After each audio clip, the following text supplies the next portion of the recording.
2 बालिकेच्या अत्याचार आणि हत्या प्रकरणातील कुटुंबियांना प्रत्येकी 10 लाखांची नुकसान भरपाई. नमस्कार, मी मीनाक्षी घोडके. मनपा ऋतू 24 तास या आपल्या आवडत्या युट्यूब चॅनलवरती पुन्हा एकदा हार्दिक स्वागत. राजगुरुनगर अत्याचार प्रकरणात पीडितांच्या कुटुंबियांना प्रत्येकी 10 लाख रुपयांचे नुकसान भरपाई देण्यात येणार आहे. शासनाच्या मनोधैर्य योजनेअंतर्गत कुटुंबियांना नुकसान भरपाई देण्यात येणार आहे. त्यासाठी पुणे जिल्हा विधी सेवा प्राधिकरणाने पाठपुरावा केला. या प्रकरणात अटक केलेल्या आरोपीने 2 बालिकांना खाऊ देण्याचे आमिष दाखवून त्यांच्यावर अत्याचार केले होते. त्यानंतर पाण्याने भरलेल्या पिंपात त्यांना बुडून खून केल्याची घटना घडली होती. या घटनेचे संतप्त पडसाद उमटले होते. लैंगिक अत्याचार, बलात्कार आणि ॲसिड हल्ल्यातील पीडितांना मनोधैर्य योजनेअंतर्गत देण्यात येणाऱ्या आर्थिक मदतीत राज्य शासनाने वाढ केली आहे.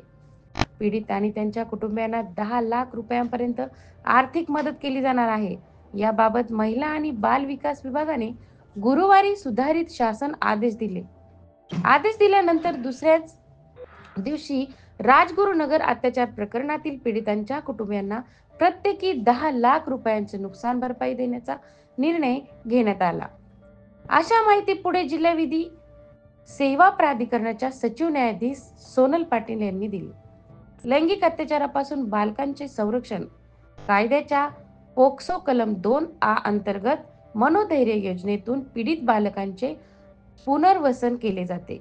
मृत्यू झाल्यास संबंधित कुटुंबाला सावरण्यासाठी आर्थिक मदत दिली जाते. प्रमुख जिल्हा न्यायाधीश महेंद्र महाजन यांच्या अध्यक्षतेखाली या योजनेच्या अंमलबजावणी समितीने राजगुरुनगर येथे अत्याचाराला बळी पडलेल्या दोन्ही मुलींच्या कुटुंबांना प्रत्येकी 10 लाख रुपयांची मदत जाहीर केली आहे.